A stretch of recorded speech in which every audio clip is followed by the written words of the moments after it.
की बात कही है कि जिंदगी में हम उसी दिन बड़े हो जाएंगे जिस दिन अपने आंसू पोंछकर हम स्वयं खड़े हो जाएंगे।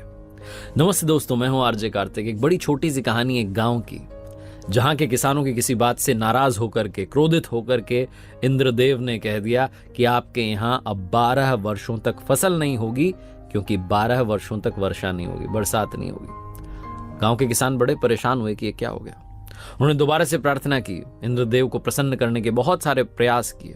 इंद्रदेव फिर से प्रकट हुए और बहुत प्रार्थनाएं कर रहे थे गांव के किसान। तो उन्होंने कहा कि चलो मैं आपको उपाय बताता हूं। इसका उपाय यह है कि अगर भगवान शिव जी अपना डमरू बजा दें, तो जिस दिन वो डमरू बजा दें, जिस क्षण वो डमरू बजा दें, उसी क्षण आपके गांव में बारिश हो जाएगी। लेकिन आपको उनको प्रसन्न करना होगा। और उधर इंद्रदेव ने जाकर के भगवान शिव जी से आग्रह कर लिया कि प्रभु कुछ भी हो जाए, आप वो डमरू मत बजाना।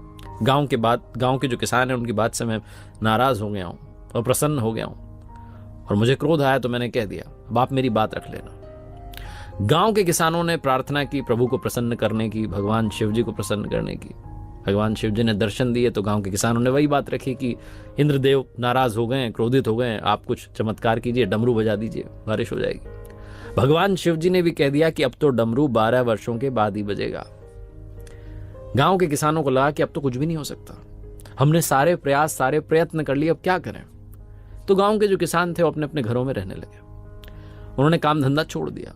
जब बारिश होगी नहीं, खेत में जाने का मतलब क्या, जब फसल ही नहीं होगी। लेकिन एक किसान था जो हर सुबह अपना हल लेकर के चल पड़ता था, खेत को जोतता था, निदाई गुड़ाई सारे काम करता था, जो फार्मिंग के सारे काम है। और बाकी के जो गांव के लोग थे, जो किसान थे, वो मजाक उड़ाते थे कि तुम पागल हो गए हो।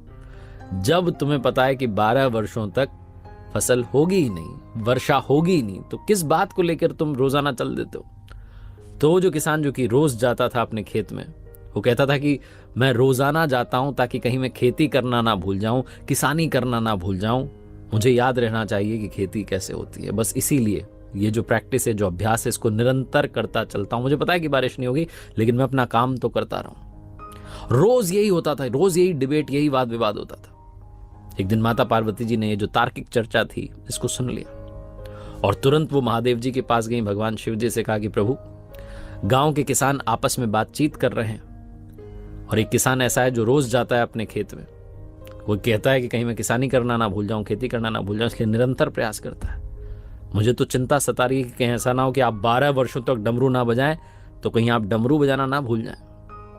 भगवान शिव जी को बात में दम लगा। उन्होंने तुरंत अपना डमरू उठाया, ये जांचने के लिए कि बज रहा है कि नहीं। और जैसे ही उन्होंने डमरू उठाया, डमरू बजा, उसी क्षण, उसी पल उस गांव में वर्षा हो गई। जो गांव के किसान थे, बाकी सारे वो मायूस हो गए, क्योंकि उन्होंने तो बीज बोए ही नहीं थे, फसल होनी कहां थी। लेकिन वो एकमात्र किसान जो निरंतर जाता था, उसके खेतों में कुछ समय के बाद में फसल लहलहाने लगी। बहुत छोटी सी कहानी जो सिखाती और समझाती है कि डमरू कभी भी बज सकता है। इसीलिए अपनी ओर से मेहनत करना मत छोड़िए, अभ्यास करना मत छोड़िए।